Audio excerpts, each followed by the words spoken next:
Good afternoon. It's Wednesday, the 15th of March 2017, just after 1 o'clock. Welcome to UK Column News. I'm your host, Brian Gerrish. With me in the studio, Mike Robinson. And we're delighted to say we're going to be joined by Alex Thomson from Eastern Approaches with a report on the unrest in Holland. Alex will be joined by another colleague to give you an accurate update of what's been happening. Well, let's just see if Faust is there. Are you there, Faust? I know we've got some internet connection problems here, but are you there? Yes, I'm here. Can you hear me clearly? Yes. Okay. We haven't got much video, but we can hear you quite well. Okay. So let's begin. Obviously, there was trouble over the weekend with over the Turkish Consulate General's remarks. How many rioters did you see around the consulate, and did the police manage to contain the disorder? Well, I arrived there at about 12:30. I think that was probably the peak of the commotion. What I saw was at least 1,000 people on foot and probably around 100 cars driving circles around the city center. So I'd say 1,100 minimum, probably more. As for the police, they did not have control of the situation until about 2 o'clock. They had to send in reinforcements. While I arrived there were constant buses bringing in reinforcements until there were about 100 police, about 20 mounted, 60 on foot, and another 20 or so in the cars. They managed to regain control of the central square, which stopped the flow of the cars, which were honking and flying Turkish flags over the place. And it took them about half an hour after that to disperse the Turks. But the Turks, they remained throughout the city center in small groups. While I was cycling home, they were everywhere in small clumps. And did you see any evidence of organization on the Turkish side? And there's some suggestion that there were police-style checkpoints. There were.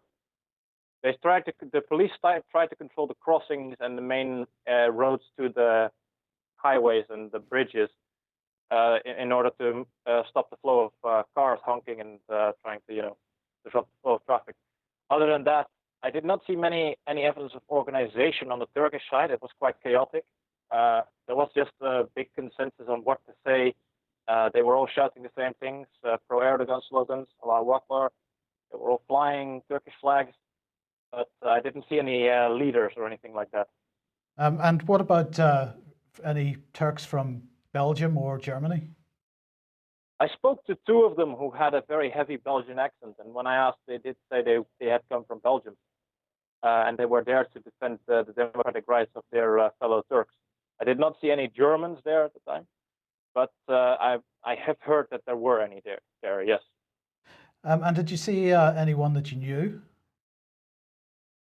Yes, I was a social worker in Rotterdam for about 2 years, and I spoke to a few kids, which I had helped at the time for about 2 years. I coached them to get jobs and so on. And I addressed them and I asked what they were doing there. And they were like, well, look, we have to do this. It's for our democratic rights. We're being oppressed by the Dutch government. I just couldn't talk them out of that position. Okay, and does that make you change your mind about the political situation in Holland? No, because I've always been quite right-wing. So I voted Forum for Democracy just now, which is sort of like the PVV. But I do hope Wilders becomes the biggest party today. Okay, and what do you think Erdogan's up to at the moment? I think he's, in a way, he's showing his power, but he's also trying to get the Turks in Europe to support him. And it's also an excuse probably to drop the refugee deal, since that is putting a lot of burden on the Turkish economy at the moment.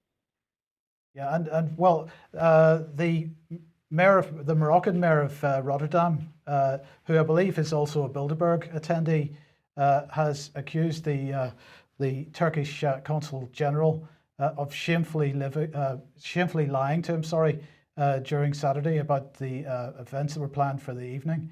What did he mean about decoy convoys being arranged to fool the Dutch police? Well, I'm pretty sure that actually did happen, but I don't know if it was organized by the Consul General. I think that was more of an ad hoc thing. You can say one thing for the Turks here is that they're quite energetic and they take the initiative. So I saw that sort of thing happen, police being hounded by Turks in cars. but I don't think it came from any sort of central authority. Okay. Okay. Well, look. Thank you very much for that report. Now, look, I've got an article here from the Telegraph.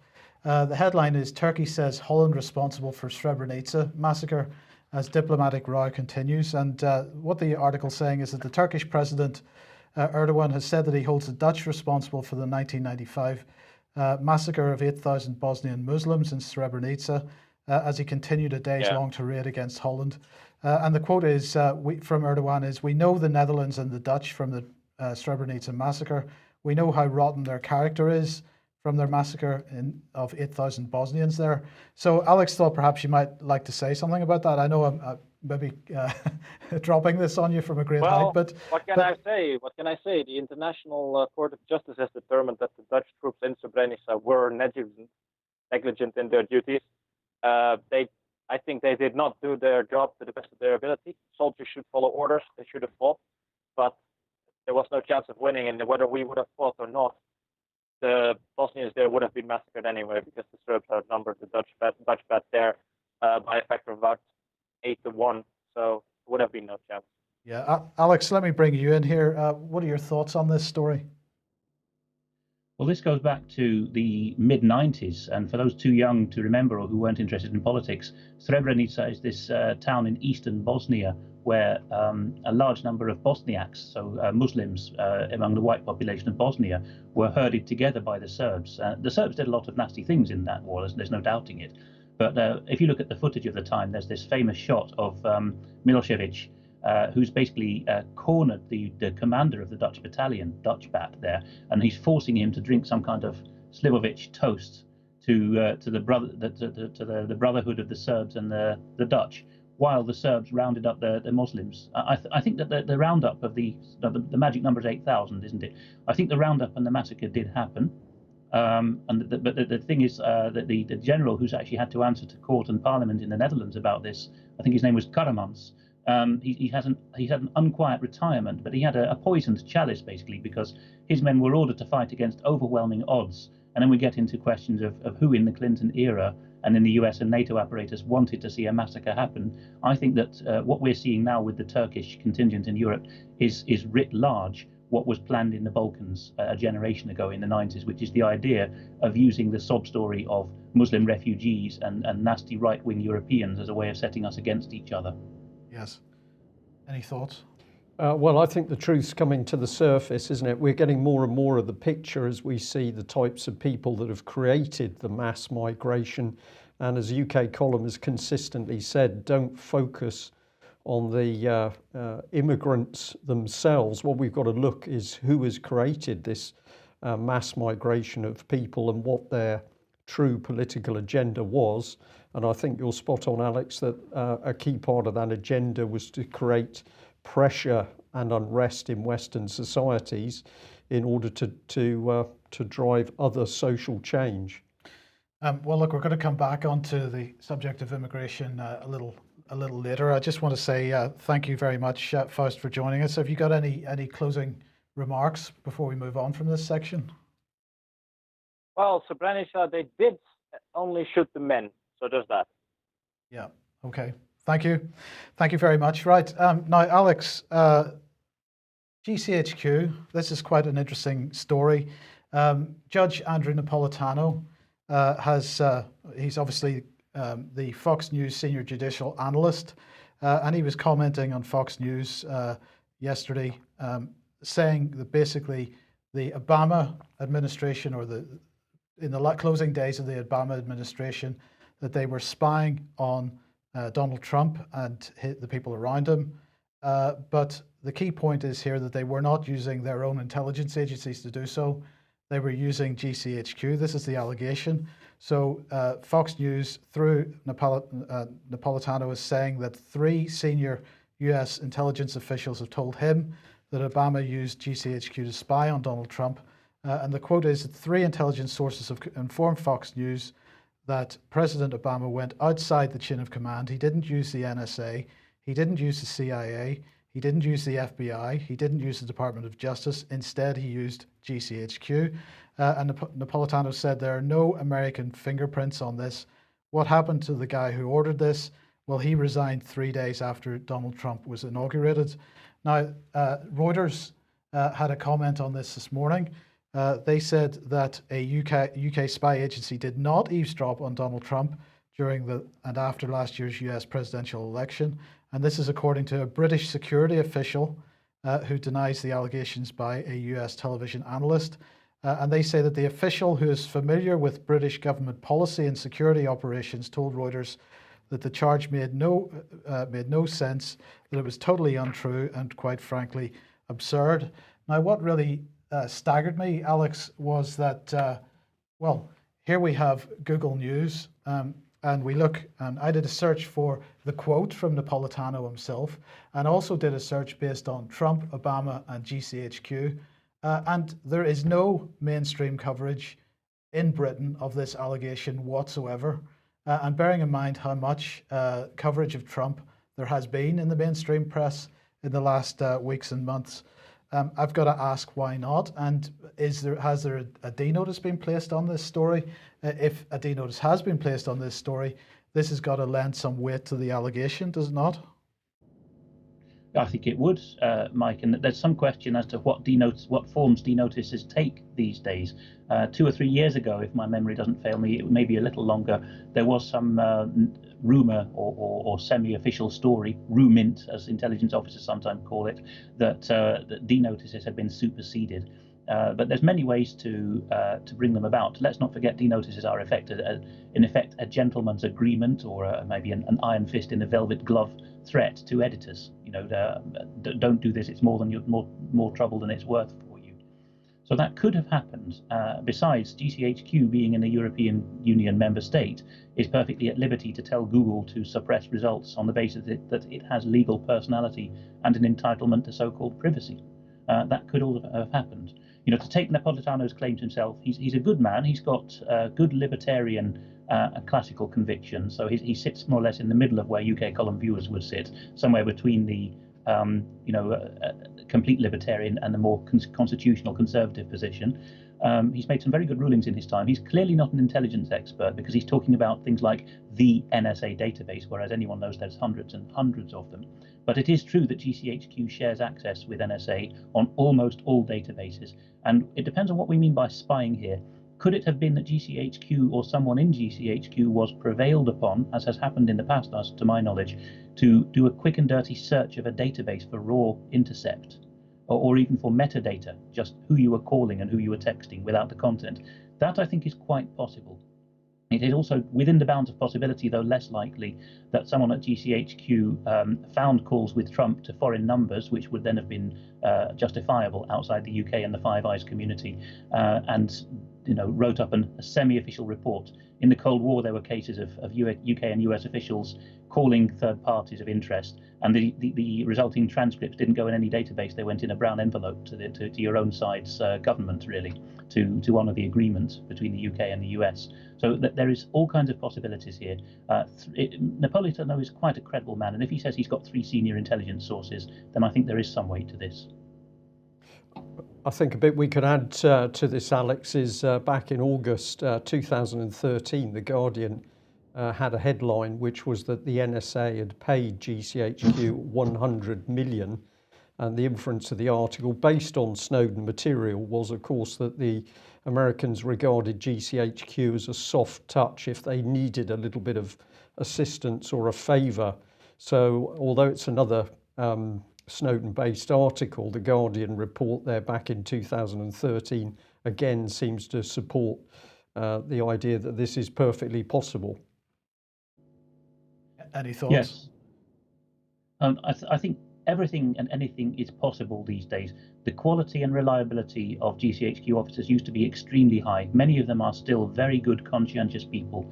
Very few have legal awareness. They're very good on what GCHQ would call legalities, honouring, that what you're told is the be-all and end-all of the law. In other words, the wording of orders from ministers or executive orders in the States. What GCHQ officers are not so aware of is the wider picture of the Constitution, and basically good old-fashioned right and wrong tends to get lost in the woodwork with all the legalities training you get. And I think the newer officers, and not just all the young ones either, but the ones coming in mid-career from who knows where, like the chap you mentioned yesterday, Mike, at a quite senior level, I'm not sure that they are traditional civil servant material, and I'm not sure that they have much compunction. Just one final point on this, then, Alex. You know, I think perhaps this needs to be seen in the context of the fact that the Obama, obviously, regime isn't the right word because he's not president anymore, but the infrastructure around Obama, which got him elected in the last two elections, is really behind the anti-Trump movement in the United States at the moment. And you know, I'm not saying that there was definitely something illegal had happened here, but perhaps we've got to see it in that context. Yes, I mean, to bring it to a geographic focus, I think you could say, Mike, that we don't need to look at Washington to Cheltenham links so much as we need to look at Chicago to Europe links. People, including Sibel Edmonds, have put their finger on this, that Chicago and Obama's Democrat Party network there is a nest of all kinds of evil. And the mechanisms used there are the very dirtiest ones that we're well aware of. And their network tends to run through NATO lines, has a lot to do with Turkey and Turks abroad, actually, another theme of our news today, which might sound not immediately relevant to UK-US intelligence relations, but you'd be surprised of where the loyalties lie of some of these key people and what skeletons they have in their closets. So I think that, you know, a sort of semi-private, semi-official order from the Obama machinery is quite a possible scenario here. Yeah. Okay, well, let's come back to European matters then. Today, you've got an election running in Holland. Yes, and we just heard Faust mention that he voted for a smaller version of the PVV, which is Geert Wilders' party. But you can see there that the PVV, the Freedom Party, which is anti-immigration and anti-EU membership, is roaring ahead. This is a good third up on the support they were being given a week ago in the polls before the weekend insurrection of the Turks. What I should point out about the first rolling footage you showed, the daylight footage of the Turks from a tweet, is that was happening during Saturday daytime, actually, that the Turks were revolting outside the Dutch consulate general in Istanbul before any of the evening events happened. So there does seem to have been some coordination from Turkey from the start. Or what's the dividend been? Geert Wilders has gone up to nearly 40 seats in the polls. Polling is brisk. It's a 150-seat parliament, by the way, so to get 40 seats is a massive showing in such a pluralist parliamentary scene as the Netherlands.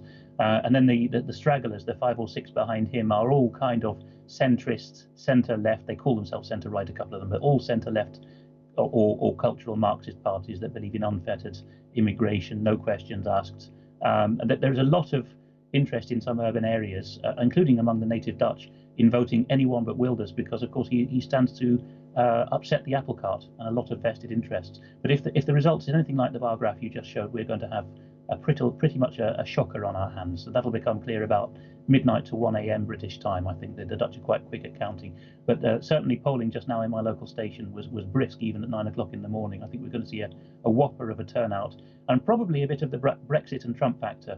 I'm hearing reports from friends in various cities that people are coming back from the polling station and whispering, "I voted Wilders," or Forum for Democracy, which is a kind of intellectual version of Wilders, but don't tell anyone. So a lot of that is happening. So if I'm reading you right, you're almost suggesting that the activities over the weekend have helped to drive the vote today, and if that's the case, how much of what happened over the weekend do you think was organised to drive the vote in this direction? Is this something that we're seeing the establishment want because it gives them a lot of noise under which they can hide other activities? I suspect that is exactly what has gone on, Mike. There's a symbiotic relationship between opposites here. If Wilders gets a high showing, then the Turkish party, it doesn't call itself that, but it calls itself Denk, but the new party, which split away from Dutch Labour to stand up for the Turks, is obviously going to do well as well as a kind of mirror image of Wilders. So the escalation in the rhetoric, it benefits both sides. You can see that's definitely happening, and a lot of things can be slipped under the radar while there is diplomatic fury in Europe as well. So, I mean, personally, I have to say I do not trust Wilders' motives. I think he does put his finger on a lot that is wrong with, shall we say, the Muslim community in Europe and certain problems they have. He doesn't look further into who caused the problems, who's bringing the Muslims here or bringing them into the frame of mind, which is the problem. He's massively pro-Israel, which is a big question mark. But I think that there's a lot of scope here for the rhetoric to have been whipped up quite deliberately. It allows the very poor showing and the poor results of the centrist parties to be swept under the carpet, because now the slogan is, vote for the same old boring centrist parties, because if you don't, you'll get that nasty man Wilders. You can see what's going on. Yeah. Okay. Well, look. Let's move on to this now. In the top right-hand corner of the screen here, you can see the Facebook link for the person who's produced this little video. But we're just going to run through a little video, and you're going to discuss it as we do it, subtitled at the same time. But this is looking at the movement of people from Tunisia, actually in this case, into Europe. Alex. It is, although the claim is that they came from Tunisia into Europe, because these are ships which this chap, Luca D, has tracked using maritime radar tracking resources. He had to pay several thousand to get access to this database. And if you see, leaving the toe of Italy, Messina, these ships which claim to have picked people up in the Straits of Sicily, which is the narrowest point between Sicily and Tunisia, the top point of Tunisia, they were actually going straight down to off the Libyan coast, as you can see there, going nowhere near Tunisia, hanging off just outside Tripoli, picking up people and then going back, and then claiming all over the place on social media that with the taxpayer funding they'd been given, they were going off to rescue people in the Straits of Sicily, in that much narrower channel from Tunisia. And as the chap points out, under international law and maritime law, if you salvage someone from just off the coast of Libya, then you have to put them into the nearest port. In some cases, that's another port within Libya. And in many other cases, it would be Tunisia. But what they do is they bypass them, they go right past Malta, past the whole of Sicily, and land them back in Messina, so that they're then in the European Union. And that, so this, yes, that's what we're seeing on screen at the moment, is showing a track. I mean, it's obvious that this is a trade that's going on here. Yeah, every time they put out to sea, they've got several thousand euros. I think sometimes several thousand euros per head. So this leads us into questions of who is profiting here. And we do hear that the refugees are drowning in their thousands now since the EU and naval operations got going. Where a lot more are drowning than before because of the rickety boats they're being put in. Well, you can see what happens. They're being put in these awful knackered tugboats and just being pushed gently off Tripoli because they know that the traffickers know that within a few hours, one of these NGO boats with EU funding or an EU naval asset in some cases is going to turn up and take them straight back, not to the nearest port, as by maritime law and international precedent, but no, straight back to Italy, so that they can all be ticketed as EU refugees. And in this clip, the final question in the subtitle there is the most natural question which comes to each of us is why. What are your thoughts? Because there's money in it. It's quite as simple as that, Mike. There is a lot of money in this trade. I've been at conferences for over a year now, in fact, 2 years, since before the migrant issue went live, because a lot of people in the various church backgrounds were getting concerned, people who had contacts in Africa itself. And it was being flagged up in early 2015 already that a lot of the people coming from Eritrea, which would be most of the people who end up on these boats in Libya and Tunisia, most of them were actually unwilling to go to Europe. They had a subsistence life as farmers in Eritrea and Ethiopia, but in many cases I was hearing eyewitnesses say that they had been forced, that the men had often been killed or abducted first, and the women and children were forced at gunpoint to march across the Sahara to the North African coast because they were already cash cows. So there is a lot of money in this at every stage. And then, of course, they find themselves in Italy. We hear that they've been rioting because their food's no good. And then news sources induce us to think that they're jolly ungrateful swine. But in fact, they are being given rotten and useless food because it's a question of bulk and profit, isn't it? If you give everyone really cheap, rotten food, then you're getting more of the taxpayer-funded money for saving these refugees goes into your own pockets. Yes. That seems to be what's going on. Okay, let's have a look at this. This is a new book by Mario Giordano. It's in Italian. I presume it's not in English yet. It's only been published a week ago today. But it's called Profugopoli, meaning migrant gate or migrant city. And it fingers the swindlers. And I'll read you the blurb, which I've translated from Italian. What do the following have in common? the company that organises courses for bouncers and undertakers, and which is controlled from the notorious tax haven of Jersey, the ex-consultant from the southern Italian region of Campania, who together with immigrants cashes in to the tune of €24,000 a day and who drives a Ferrari, the French energy multinational, and the Archbishopric of Vibo Valentia in the heel of Italy. Answer: they are some of the entities active behind the big business of refugees. Millions and millions of taxpayer euros being managed by the Italian state on the pretext of there being a state of emergency. And in fact, any kind of control over this funding has been lost, so you end up with all kinds of pocketing going on, some more and some less salubrious. We often speak of welcome and solidarity, but we merely need to lift the veil of the immigration emergency to discover that behind the screen of do-goodery, it is basically business that's being carried on. Not always legitimate business either. Among those who welcome foreigners, in fact, there are adventuring chancers, latter-day wheeler dealers, and speculators of all kinds. And there are also serious industries among them, which have constructed economic empires on the desperation of others. Just consider that while 95% of Italian companies turn over less than 2 million a year, there are humble cooperatives that are somehow managing to make no less than 100 million, and others which within 12 months have increased their turnover by 178%. This book, Refugee City, is a river of money that brings power, thousands of jobs, and no end of votes. And that is tempting to many because, as is well known, immigrants make more hay. But the impression is being formed that big mafia money, which so outraged us in Italy in recent decades, is only the beginning of this scandal. There is a big pot yet to be uncovered, which involves not only Rome but the whole of Italy. As the head of the National Anti-Corruption Authority, Raffaele Cantone, has said, "I fear there is widespread abuse of the system." Widespread, yes, but how widespread? Read this book and you'll gain an idea. Refugee City is in fact a sneak preview of the scandals that are about to break and reveals what no one has yet revealed: suspicious cooperatives that inexplicably win contract after contract, shady characters, dubious loans, the incomprehensible behaviour of some local councils.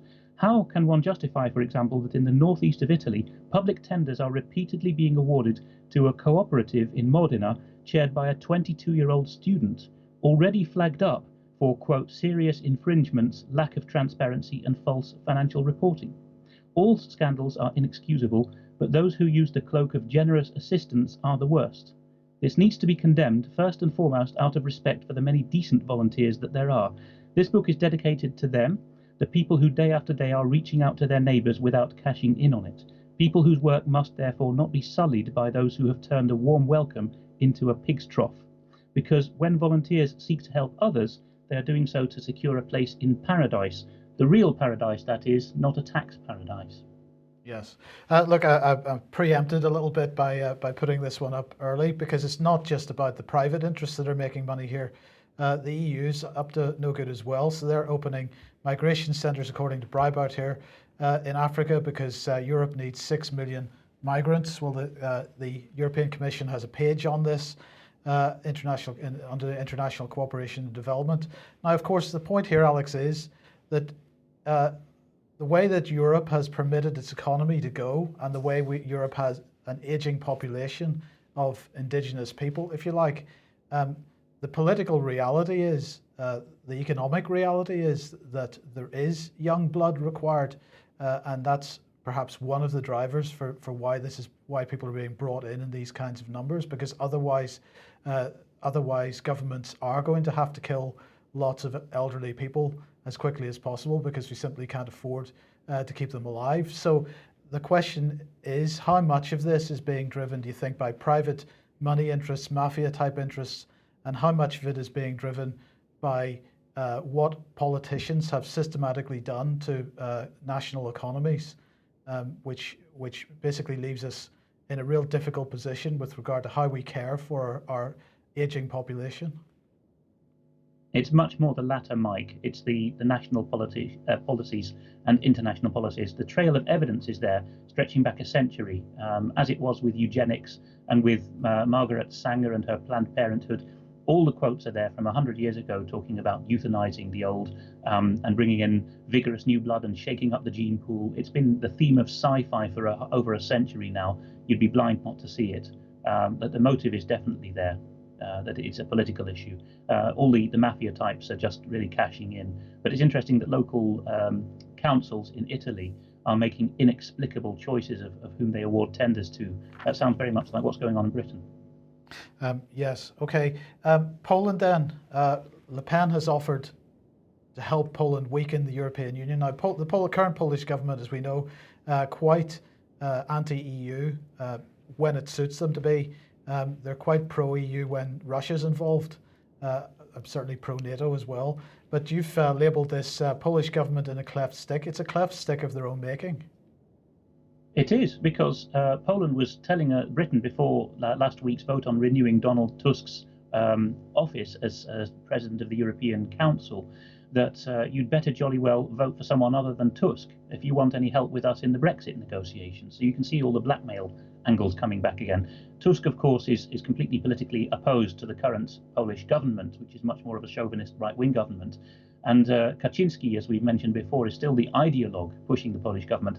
He's even actually prevailed on Poland to call Tusk back and have to testify on whether he allowed a deal with the Russian FSB, the intelligence agency, to go ahead on intelligence sharing. So you can see that the dynamics there. But anyway, Theresa May was in a bit of an unenviable position. The polls telling her, vote for anyone but Tusk. But apparently we absented ourselves from that vote, much to the annoyance of the polls, after which they said, well, we're going to work actively against the Tusk-chaired European Council because we know what Tusk is like and we don't want anything to do with it. So, of course, Le Pen jumps on this bandwagon and says, I will help you to dismantle the EU, which, of course, is pushing a sore spot because the Poles want the EU and NATO there so that they can continue to beat the Russians with a big stick. Someone else's stick, of course, not their own. I don't want to spend too much time on this, Alex, just a brief comment. But, of course, Tusk was supposed to be on the plane that flew to Smolensk for the Katyn memorial. The plane that crashed on the way, just as it was attempting to land. Bit of a coincidence that Tusk didn't turn up on that aircraft because, of course, the rest of the Polish establishment was on it. And Kaczynski has never really forgiven him, actually. So, no. How much of this do you think is actually Poland upset with the EU, and how much of it is a personal vendetta against Tusk? Well, I mean, as we discussed before, that the Poles are kind of the Irish or the Italians of Eastern Europe. They're, the big clannish Catholic vendetta-based society, and I think that that's exactly what's gone on. Is Kaczynski has sworn that by hook or by crook he'll have Tusk arraigned for trial by some means or other. And he thought that, I think the ideal opportunity for that was he thought that Theresa May had her arm behind her back because she was friendless in the Brexit negotiations. And he thought that if he could get Britain to vote against Tusk's renewal, then he would have his way. But it looks like May betrayed not just her own country, but also her only ally in the Brexit negotiations. Yeah. Okay. Well, let's move on to global leadership. The British Council is launching its Future Leaders Connect program. This is the global network for emerging policy leaders. They're saying Future Leaders Connect is where exceptional individuals aged between 18 and 35 from around the world join in a long-term network of emerging policy leaders. You will develop your policy-making expertise, make valuable connections, and gain the skills to have real impact. Together, you will discuss major global policy issues in the Houses of Parliament, engage with inspiring leaders, visit some of the UK's leading global institutions, and collaborate to produce innovative policy recommendations. The skills, experience, and connections you make through Future Leaders Connect will support you to seize your leadership potential. We're now accepting applications for individuals living in Indonesia, Kenya, Mexico, Morocco, Nigeria, Pakistan, Tunisia, and the UK. And they say that at the British Council, we're committed to developing future leaders to prepare the world ahead of us. The next generation of leaders must be skilled, innovative, and globally connected people, able to make and respond to change and effective policy making. Future Leaders Connect offers its members the opportunity to be part of a long-time worldwide network of emerging policy leaders. You will have the chance to discuss the biggest policy issues and so on. And they're talking about, well, it's a residential program, Brian, first of all. It's going to connect to the Houses of Parliament. It's going to connect to a long-term network of leaders around the globe. But of course, let's not forget the connections that the British Council has itself, because it is, of course, a partner of common purpose. it's a supporter of common purpose. And when we look at some of the people involved in this is just one example of people that are involved with the British Council, we find people taking CLOR leadership training and also common purpose leadership training. It's all the same type of networks, but what we're doing is now we're making them truly global networks. This is part of the Global Britain Initiative. But of course, Mike, these are reframing networks. These are about taking people and literally reframing their minds in order that they should follow the path for the desired political agenda. And taking young people in this case. Young people certainly, but of course we've got to remember that young people of, say, 15 years ago, trained by Common Purpose, have now moved through into mid-ranking or more senior posts in government and the civil service. So this is getting very, very dangerous. Alex, what are your thoughts on this type of initiative? Because this is really taking the the Common Purpose model and taking it global. You know, Mike, I think this is just the cerebral equivalent of what the British establishment's done for 200 or 300 years, and which you've discussed in recent days as well, which is come up with a good wheeze for cornering other people's profitable and dynamic markets and making sure that they don't develop any further by imposing a few select British trainers and developers, on the scene to make sure that things stay just as they are.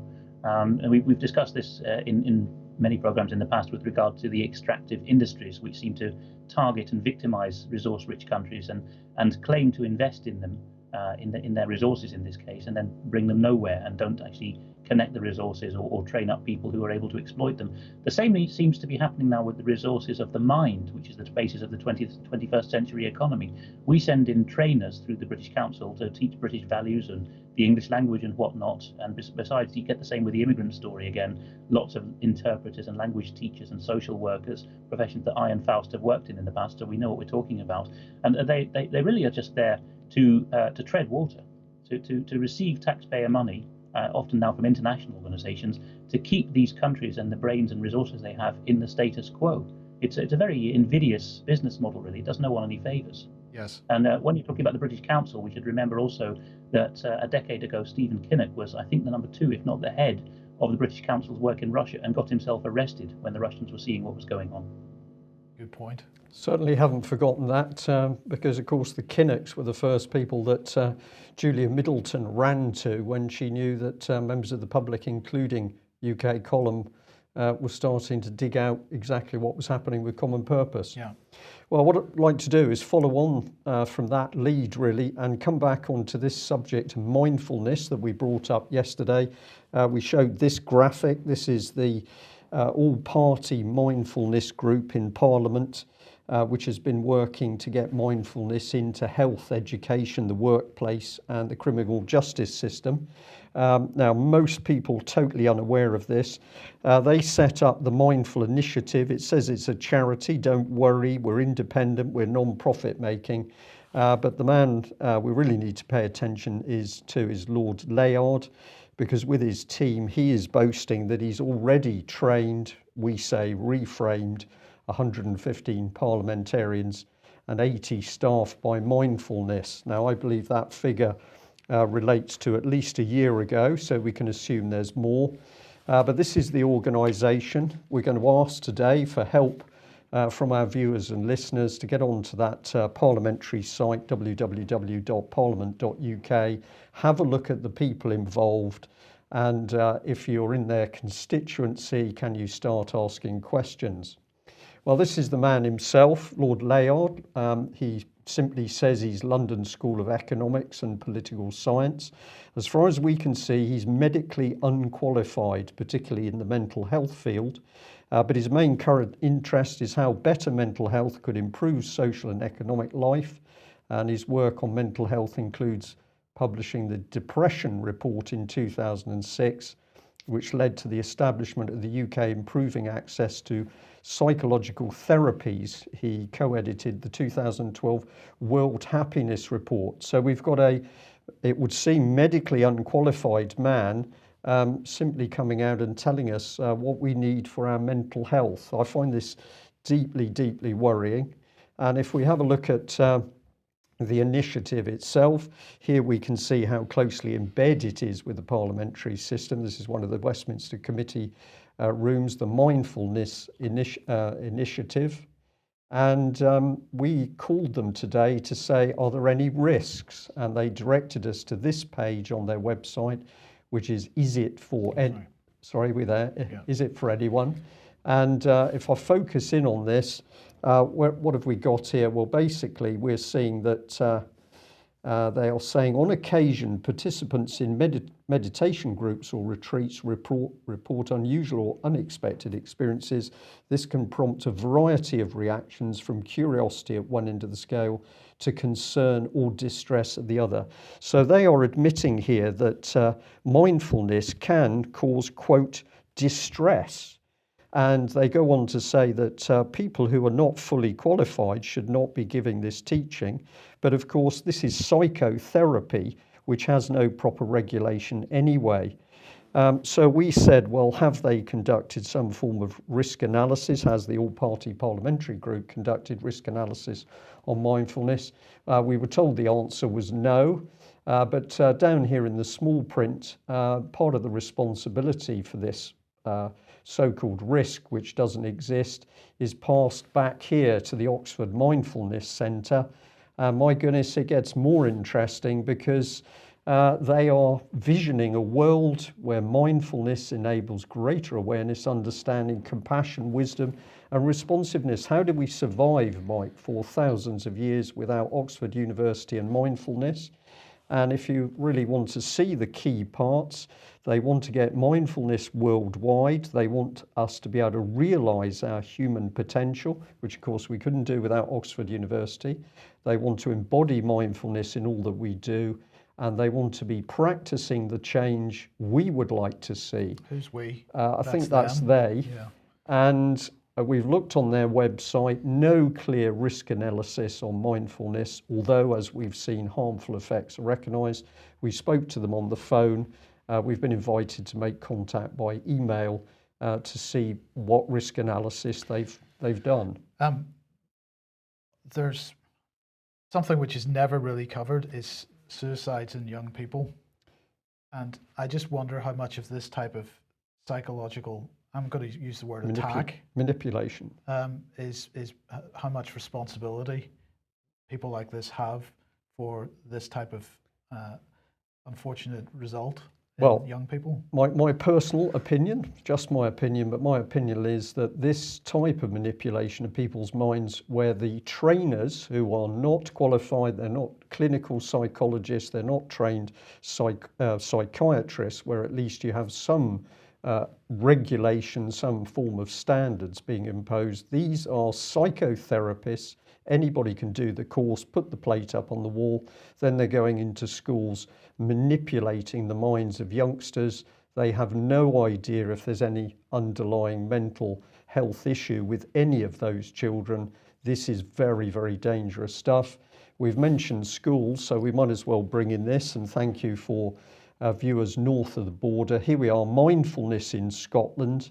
Not only is it going to be looking at enhancing the well-being of the people of Scotland, this is going directly into schools. I've just pointed out the little icon there because several people have contacted me this morning to say, we think this is occult. I've no way of knowing, but I don't like the look of it. There's a little person with roots growing up into a tree. Yeah, and the upstretched hands. You'll see the upstretched hands in so many of these types of websites in some form in their logos. Indeed. Yeah. So we'll let other people research that, but our point is, who are these people that are going into schools, playing with the minds of young children? No risk analysis on this site either. But when I went looking for who these people were, who is Mindfulness Scotland, it brought me to a housing estate. There is no named individual, there's no telephone number, there's just an address, an email address, and the address on a housing estate in Glasgow. So these are the people being given the responsibility to play with the minds of our children and young people. And as you say, Mike, we're watching this dramatic increase in suicide rates amongst young people. Can I just very quickly have an eye on the time? We've got a couple of other things to bring in, if we can today, Alex. But this is dangerous stuff, which is being peddled out of sight of the wider public. It is, Brian, and we were talking about the chancers earlier. Well, there's some chancers in Bear's Den. I think they've seen how they can make a quick buck out of this. It's a very well-to-do neighbourhood, and you can see what's going on there is that they're onto a good thing. I see that a chat box viewer, Neil P, has said that we're immensely ignorant on this subject and we're not psychologically trained. Well, Neil, I have to say that we're human beings and we're created to recognise evil when we see it. We have instincts for a reason. Brian and Mike, and in a lesser way I, have followed a lot of evil over many years, and if it doesn't smell right, there's something nasty behind it. That's what the human being is capable of working out, really. Never mind psychological and psychiatric qualifications. This is wrong, and it never gets more visceral than when you're looking at the intentions people have towards your children. And if you do not like the way that people are behaving towards your children, then that's a very strong alarm bell. The one point I would make here, Alex, is that when we talk about this subject, and we're talking about not just mindfulness, we're talking about the gay agenda, or we're talking about gender agenda, or the way the media is being used. We're talking about the way these subjects have been weaponized. They've been weaponized for political purposes, for a political policy agenda. And this is something quite different to being used for therapeutic use. And that's the key point here, I think. It's absolutely the point, and some people seem to find it remarkably difficult to understand that you can have a technique, put it in the hands of a particularly callous political agenda, and you've got something particularly dangerous. But we're going to stay on, we're not today, but in future programs we're going to be talking about this, because this is a massive agenda which is breaking out right the way across the country. And who voted? Did we see a vote in Parliament for mindfulness in schools? Have we had a referendum on mindfulness in schools? No, we haven't. But a policy has been made by a group of people who have themselves been subjected to mindfulness. This is la-la land. Well, let's have an advert for the British Constitution Group event, 22nd of April. Got my glasses on today, Mike, we'll be okay. So the key point of this is the programme for this should be out today. The idea is to provide workshops so that a number of subjects can be covered. This is very free, very flexible. It's not for the British Constitution Group to be speaking to people in a set piece conference. This is about people coming together and able to share their information amongst themselves. £10 tickets. Now the tickets are for sale in advance. We are being told by the hall that it will not necessarily be possible for people to get in just by buying a ticket on the door. There's some security implications to this. So if you haven't got a ticket, we advise you to buy a ticket in advance. And I'll also just say that we've got Ian Crane's AV8 coming up, 19th to the 22nd of May. I will be one of the speakers at that, and I'll be particularly talking on the transformational Newspeak agenda, which is to be warning about some of these mind-changing techniques which are now being used. Right, we want to end on this, and I do apologise I didn't animate the. We weren't supposed to see the punchline. The hypocrite. Yes. Well, if it sticks, we might as well show it. I yes. So this is Sam Gyimah. He is the prisons minister, and he was speaking a day or two ago to the Independent Monitoring Board, who of course monitor prisons in the UK. He said he was delighted to be there at the Independent Monitoring Board's national conference and have the opportunity to meet so many of them. He said, ensuring, this is almost the first thing he said in his speech, ensuring those who are detained by the state receive decent and humane treatment is essential. That's what he said. It's absolutely essential. And I just wanted to remind everybody that Melanie Shaw is still receiving the most obscene, inhumane treatment at HMP Foston Hall.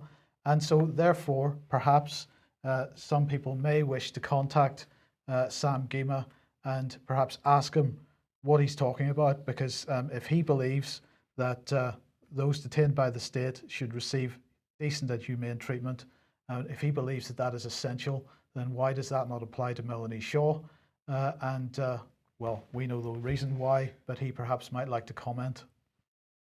And I would encourage people to take up that challenge and make contact with this man. They are able to do what they do or don't do simply by the fact that wider public don't take action. Yeah. That brings us to the end of today's news. Alex, we'll just close. Thank you very much for joining us. Really excellent reports there from Holland, not the sort of thing that we've able to see on the BBC. And I'll just remind people that we've got the UK Column local meeting in the George Hotel, Plimpton tonight. So if you're able to travel a little bit and come and see us, we'd be delighted to meet up. And as always, thank you to the people donating. If you're not a subscriber of UK Column, please consider doing that, because we can only do this with your help. Thanks for joining us. Bye-bye. Bye-bye.